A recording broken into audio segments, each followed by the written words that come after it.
there is something fundamentally wrong with this painting. It is not wrong in the way a beginner makes a technical error.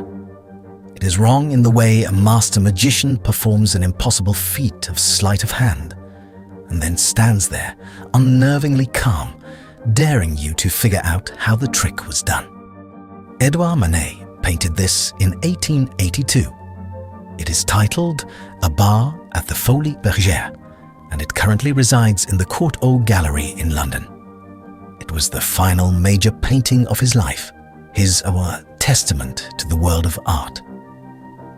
When he created it, Manet was terminally ill, suffering from the late stages of syphilis. He painted most of it while seated, a posture he had avoided his entire career, because his body could no longer endure the hours of standing required to face a large canvas. Yet, despite his physical collapse, what he left behind is one of the most intellectually layered, deliberately deceptive and unsettling works in the Western canon. At first glance, the composition appears straightforward. A young woman stands behind a cool marble bar. Before her sits a still life of modern life. Champagne bottles, liqueurs, a glass dish of oranges, and two delicate roses. Behind her, a massive mirror reflects the cavernous, glittering interior of the music hall. In the upper left corner, almost lost in the haze, a pair of green boots dangles from the ceiling, the legs of a trapeze artist performing for the crowd. That is what you see. But what is actually happening in this painting is a different matter entirely. The Folies-Bergere was the heartbeat of late 19th century Paris. It opened just over a decade before Manet began this work. It was a palace of sensory overload where every layer of Parisian society, from the aristocracy to the demi-monde, converged under a single roof. It was a venue of spectacle in the truest sense. Circus acts, operettas, and ballet shared the stage with the newest technological marvel of the age: electric light. Manet had spent years sketching on location at the Folie, capturing the frantic energy of the crowd. However, the final painting was a meticulously staged production in his studio. He moved a mock-up of the marble bar into his workspace and invited the real barmaid, a woman known as Suzanne, to pose for him. Look closely at Suzanne. Her expression is not what one would expect from a woman whose professional role is to charm and serve. She's not engaging with the viewer, for her gaze lands somewhere just past your shoulder, not exactly meeting your eye, but not avoiding it either. There is a profound stillness about her, a sense of emotional suspension. The art historian Albert Boehm famously described this as a transitional expression. She is caught in a psychological in-between, as if her private thoughts have momentarily bubbled to the surface through the professional mask she is forced to wear. She is bracing herself against the cold marble, interrupted by a customer, yet remaining light years away in her own mind. She is present and absent at the exact same time. This ambiguity extends to her physical appearance.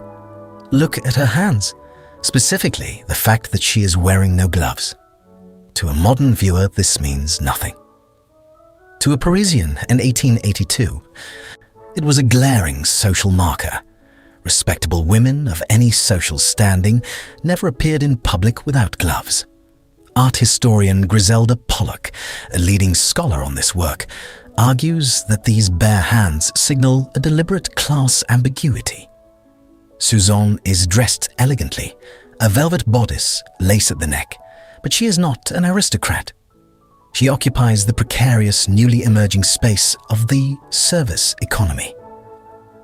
In 19th century Paris, the barmaids at the Folies were widely understood to be available as prostitutes. It was the establishment's open secret. T.J. Clark, another titan of art history, described her as being both a salesperson and a commodity, something to be purchased along with a drink.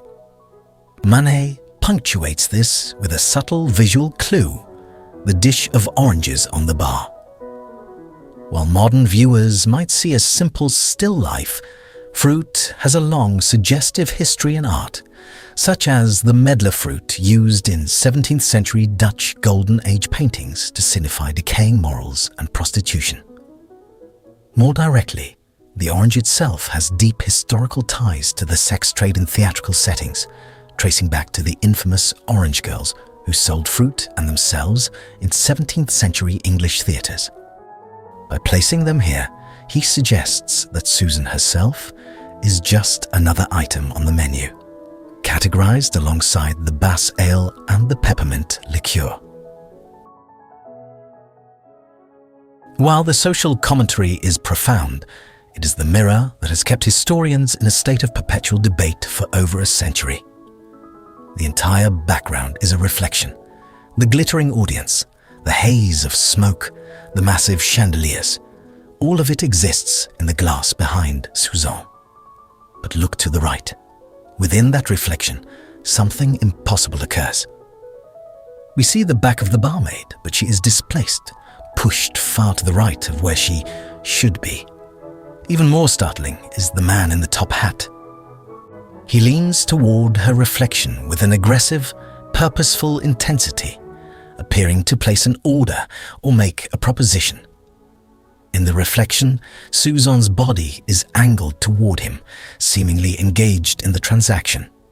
Yet, when we look at the real Susan in the foreground, she is perfectly centered and facing forward. She is not leaning. She is not responding. And the man, he is nowhere to be seen in the physical space in front of her. From the moment the painting debuted at the 1882 Salon, critics savaged Manet for this. They called it a basic error of perspective, mocking him for not understanding how mirrors worked. A caricature in Le Journal Amusant poked fun at what they saw as the senile mistakes of a dying man. But they were wrong. Manet was a student of the old masters.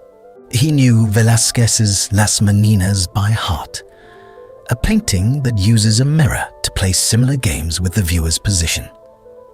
Manet's error was a deliberate construction. In 2000, art historian Malcolm Park proved this by physically recreating the scene with a camera and models. Park demonstrated that the perspective is geometrically sound, but only if the viewer is standing significantly to the right of the center. The painting is a cropped field of vision. The man in the reflection is actually standing off camera to our left. By manipulating the perspective, Manet forces us into a double reality. He creates an optical trick that makes an intimate exchange look real in the reflection, while the geometry proves that no such exchange is actually happening. Even the minor details in the painting are thick with meaning. The trapeze artist, likely modeled after the famous American performer Leona Dare, represents a world of absolute freedom and mastery. She hangs effortlessly above the crowd, while Susan remains rooted behind her counter. Look at the bottles. The beer is identifiable by its red triangle label as Bass Pale Ale, a British import. In 1882, this was a political statement. France had recently been humiliated in the Franco-Prussian War. By prominently featuring British beer and excluding German brands, Édouard Manet was tapping into a quiet but fierce anti-German sentiment that pervaded Paris. The roses, too, are more than just decoration. In the Vanitas tradition of still life painting, flowers and mirrors are symbols of the transience of life. Memento mori. Yet Manet, knowing his own time was short, transplanted these ancient symbols of mortality into the modern setting of a nightclub.